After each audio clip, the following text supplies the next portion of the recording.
Nós celebramos hoje a festa da dedicação da Basílica do Latrão e, portanto, celebramos uma das primeiras igrejas, a primeira ali edificada e, portanto, entramos em contato com a nossa origem.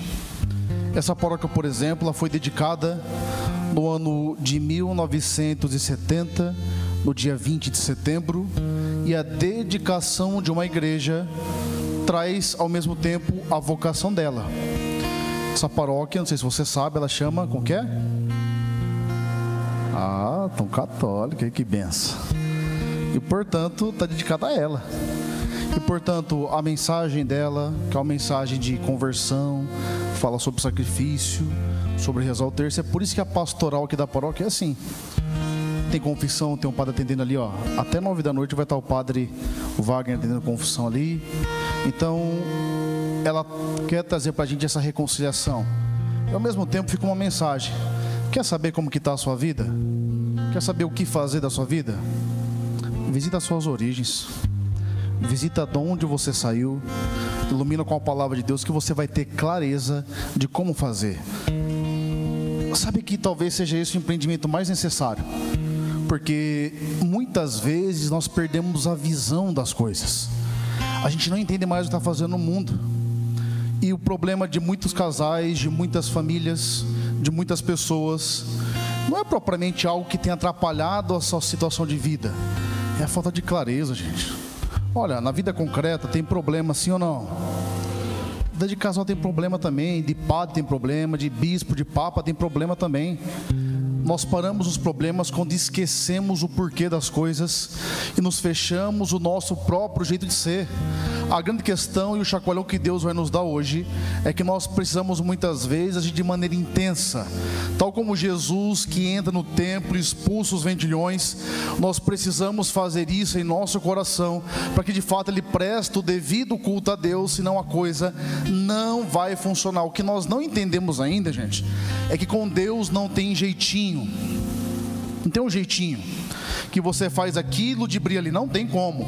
Ou nós nos voltamos a Deus do jeito que tem que ser, mudamos a nossa vida, ou colhemos as consequências nesta vida e pior ainda na vida futura, que é a perdição eterna. É por isso que a palavra de Deus traz para a gente hoje que Deus é um Deus que comunica saúde. Ele é a salvação, mas é um Deus ao mesmo tempo que exige de nós uma responsabilidade diante daquilo que temos feito com tudo que Ele nos abençoou e nos realizou. Por exemplo, a primeira leitura do profeta Ezequiel. Se você já leu o livro de Ezequiel, espero que tenha lido, porque foi a proposta, né? Se eu não me engano, de leitura bíblica do ano passado. E portanto, Ezequiel é o profeta das imagens, das visões. E nessa visão, ele vê um rio que corre subterrâneo ali do altar e vai passando e vai desembocando nos rios, lá no Rio Jordão, nas águas salgadas e tudo mais.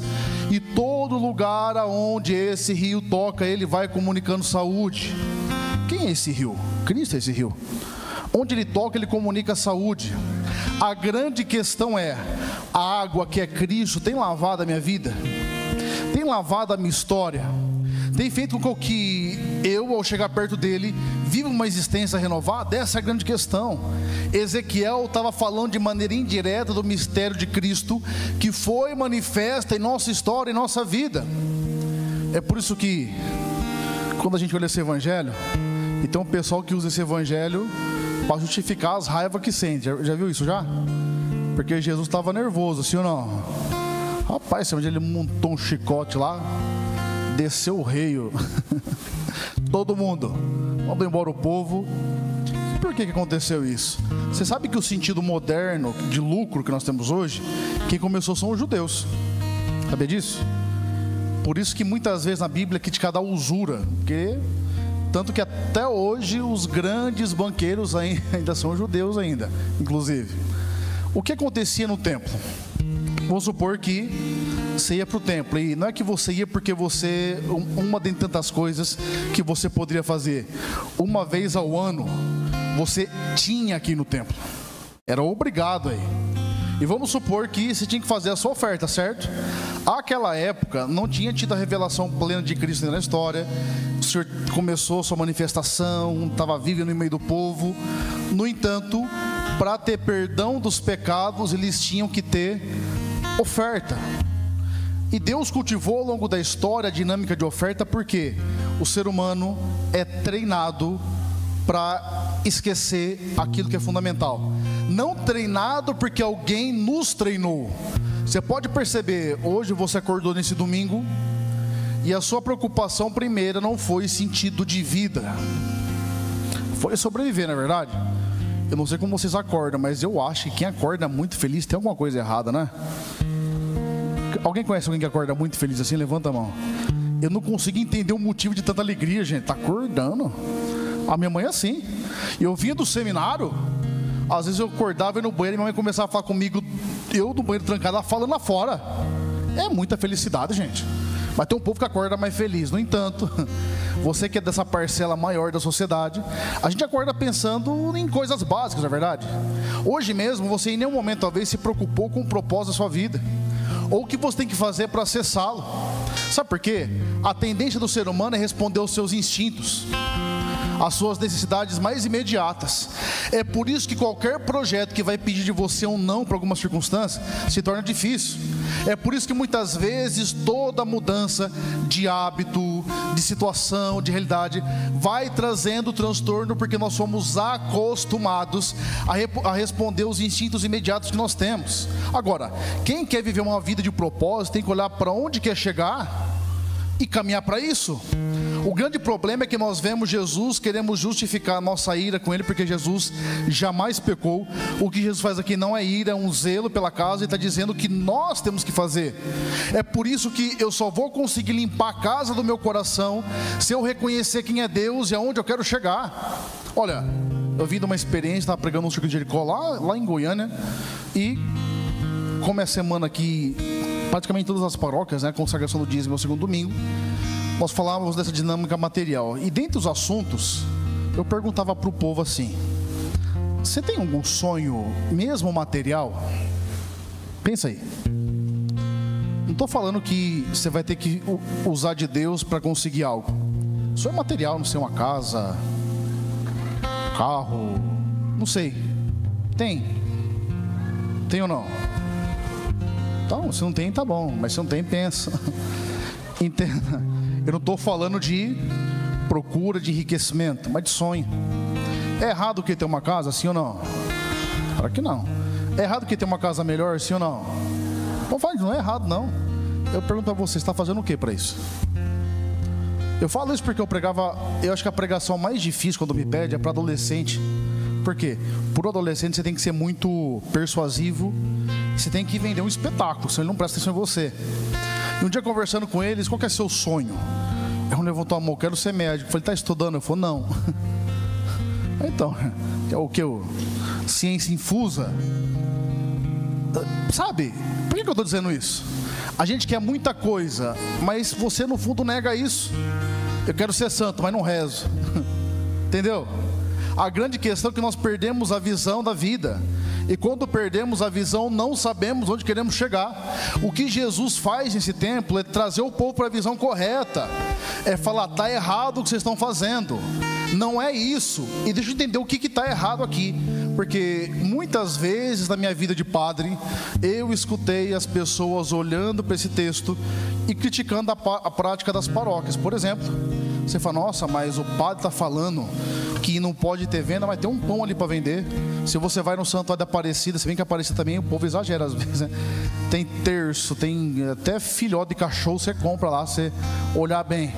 É aquela, né, aquele monte de coisa. Mas não é isso, gente. Eu não estou também advogando em causa própria. Isso está acontecendo. Sabe qual que é a diferença entre o problema da época de Jesus e o nosso?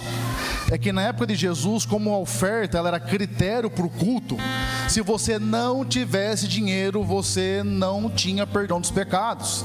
Então o dinheiro aqui, você tinha que pagar, nem que seja uma pomba, uma rolinha, ou um boi, para quem tinha mais condição, você tinha que comprar. Só que o que eles faziam?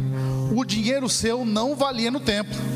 Você tinha que ir nos cambistas, como se você fosse hoje para os Estados Unidos, certo?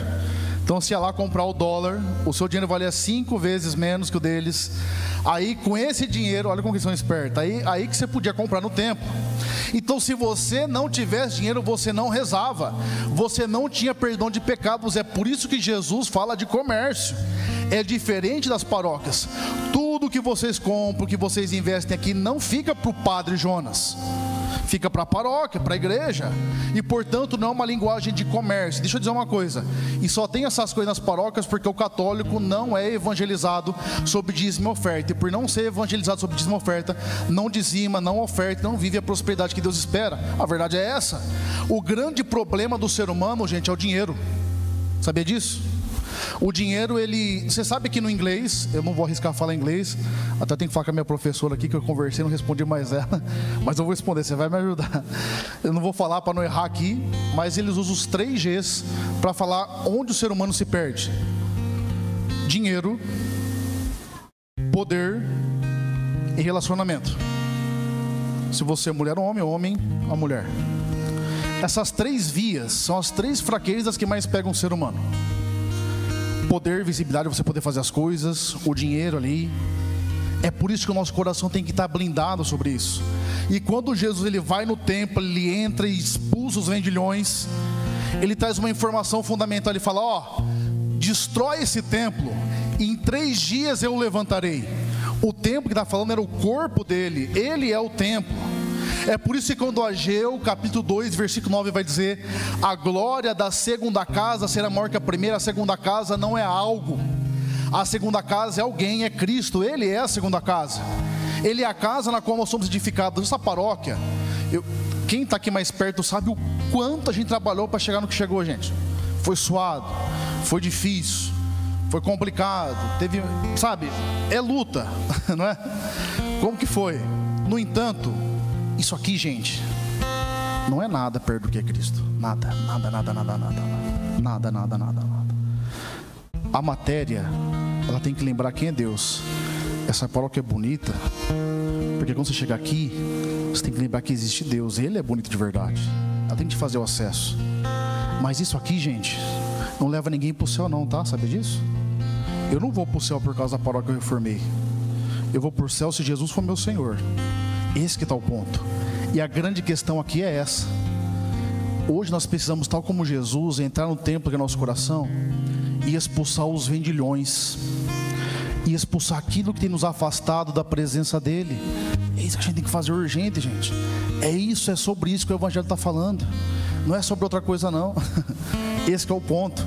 A gente chega aqui, lê esse texto, pensa que está falando sobre como as igrejas, as paróquias administram os bens. E não é sobre isso.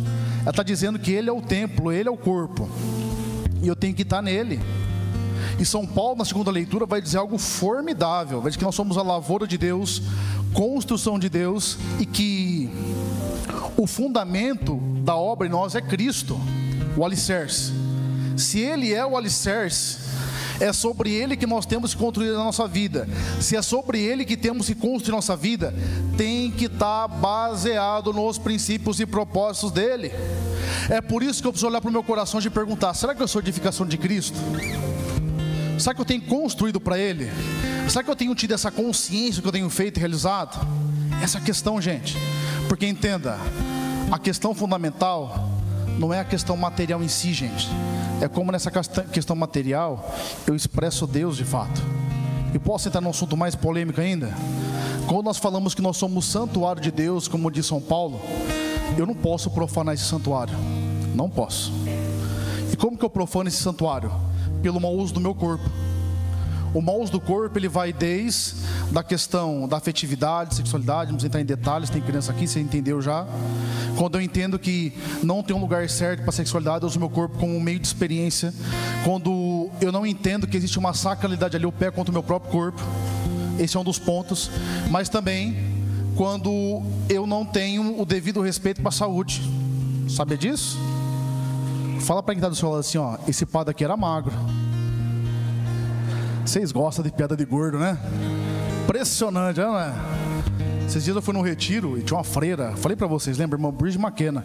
Eu tive uma graça, ela rezou por mim pessoalmente, falando assim: um dom extraordinário, vai mexer na sua vida assim, ó, a mulher, a freirinha é braba.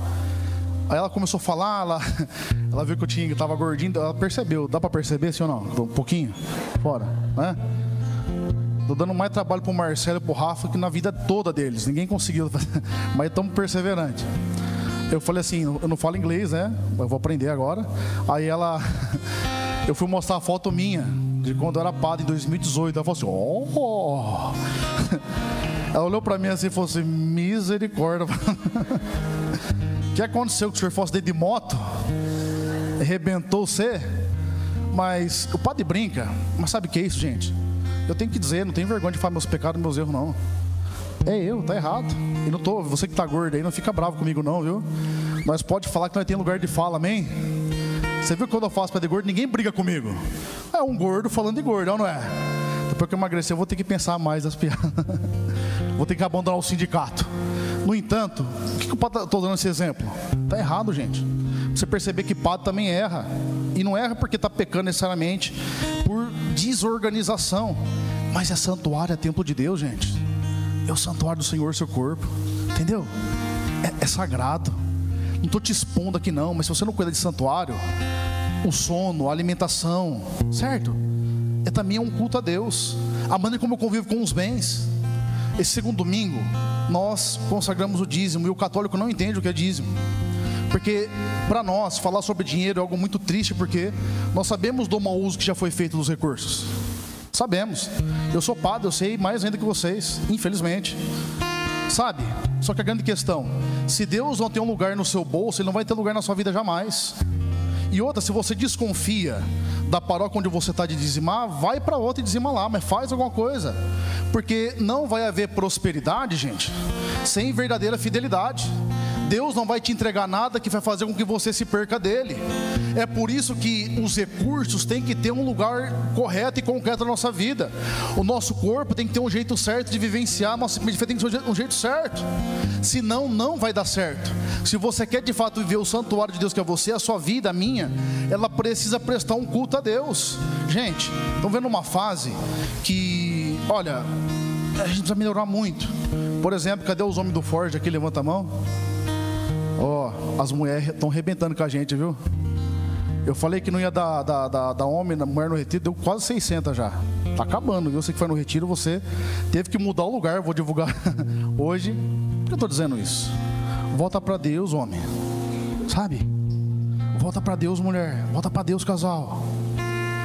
Limpa esse templo. Volta para sua casa. Repensa a sua vida, repensa a sua história. Quem aqui é casado? Levanta a mão. Posso baixar?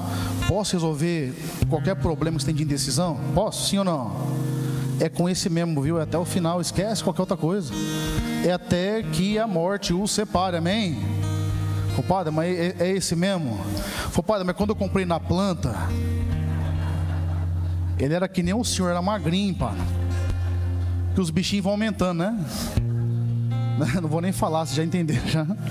Mas padre, parece que eu comprei um edifício agora, velho. É que nem eu quando eu cheguei aqui era uma capelinha, eu sou um santuário basílica hoje, aumentou a coisa. Mas esse aí mesmo, é essa aí mesmo. É isso aí, gente. Evita 1000% dos seus problemas. Sabe por quê? A partir de agora você vai resolver como é que você tem que ficar, onde você tem que estar. Não para de responsabilizar os outros. Você é santuário de Deus e tem que viver a dinâmica de santuário aonde Deus plantou você. De maneira concreta, como está a sua vida de oração? Tem rezado pelo menos o terço diário? Tem tido um hábito de confissão? Quanto tempo faz que você não confessa? De verdade. Vá lá para o padre, seja qual for o padre, porque quem perdoa através do padre é o próprio Cristo, e lava o seu coração. Quanto tempo faz que você não faz algo concreto para Deus? Quanto tempo faz que você, por exemplo, hoje eu estou falando do dízimo, porque é o dia dele, do dízimo, das ofertas. Mas para trazer algo que é até mais urgente, há quanto tempo eu não faço caridade para ninguém? Quanto tempo faz que eu não me comprometo com nada? Aí deixa eu perguntar, sabe que a gente acredita mesmo em Deus? O crer em Deus está condicionado ao lugar que Ele ocupa em nossas vidas, certo? Posso fazer um desafio? Muda a rota. Você que está vendo aqui hoje, começa a rezar. Pega o exame de consciência que tem aqui na paróquia, nas sessões, faz um bom exame de consciência, se confessa. volta a comungar direito. Vamos supor, se você faltou de missa, não pode comungar, você tem que confessar, gente. Católico tem que saber fazer o que é certo. Volta para Deus. Você está vendo uma vida dupla? Corta isso aí. Você está vendo algum excesso? Vai resolver. Porque é o seguinte, nós só viveremos plenamente o que Deus espera de nós se nós cuidarmos desse santuário. Fala para quem está do seu lado: você é um santuário de Deus. Eu falo assim: mas para de crescer que não o Padre Jonas, viu? Tá bom já. Não precisa ser a Basílica do Latrão, que é grande a Basílica do Latrão, né? Mas você precisa fazer isso hoje, amém? Acho que eu fazer esse desafio para você. Agora na oração, rapidinho, antes do creio. Coloca para Deus o que você precisa fazer. E eu vou encerrar com uma imagem que eu vim do retiro que eu fui de padre. Eu fui pro retiro, Deus sabe, boa parte da irmã Bridget que estava lá, que eu tinha um sonho, uma loucura conhecer essa mulher. Pra você ter uma noção, para mim é a mesma coisa que ver um artista, sabe? Aquele povo que é artista. Eu não sou muito assim, mas eu fiquei até parado assim, porque é alguém que eu ouço desde os meus 13 anos. Mas uma mulher que ela reza 3 horas por dia diante do sacrário em qualquer lugar que ela esteja. Mas assim, ela é formidável e mais humilde ainda que grande que ela é. Ela profetizou Mendigor, pra você ter uma noção. Irmã Bridget McKenna. E no retiro um padre usou uma imagem muito interessante, que eu queria encerrar dizendo isso para vocês, que eu já falei um pouco demais já. Diz que tinha uma gaiola e esse pai tinha uma gaiola e tinha um passarinho lá. E ele queria tirar o pássaro para soltar. Falei: não, eu não vou ficar mais cuidando disso aqui não, eu vou soltar. Ele via a liberdade dele. Aí quando ele colocou a mão na gaiola, o pássaro começou a voar, porque ele não sabe o que você vai fazer, né? Ele é irracional. Aí ele conseguiu pegar o passarinho que ele pegou, o pássaro começou a bicar a mão dele, que eles fazem isso, né? Quem tem paciente sabe, eles vão bicando, né? Aí depois que ele tomou, ele bicou bastante, ele soltou. Aí ele começou a dar cabeçada para todo lado, tac, tac, tac, tac, tac, tac, até que depois de 1h30, 2 horas, ele se tornou especialista e ele voou. O que eu estou querendo dizer com isso com você? Pede para Jesus hoje entrar na gaiola da sua vida e pegar você.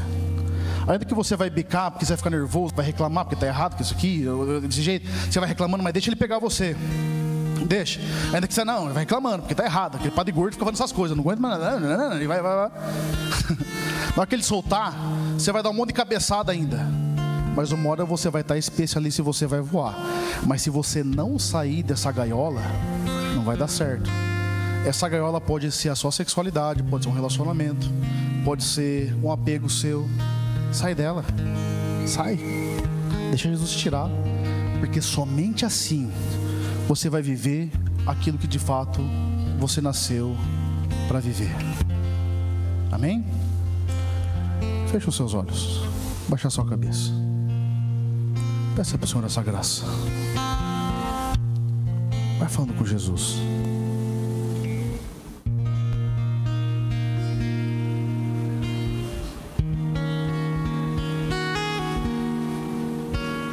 Consagra para Deus sua vida, sua história. Não se preocupa com nada além do que você está fazendo aqui agora. Não é muito tempo que você vai ficar aqui hoje. Mas guarda uma expressão. São José Maria Escrivá dizia que a conversão é um instante. Você volta para Deus. E a santidade é esse instante perpetuado ao longo da história. Rompa com aquilo que tem que romper hoje. Abandona aquilo que tem que ser abandonado. Supera aquilo que tem que ser superado. Se entrega a Deus hoje de verdade. O que é que você precisa entregar a Deus que não entregou ainda?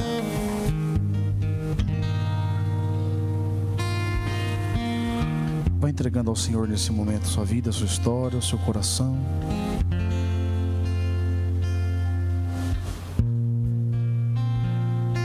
Amém?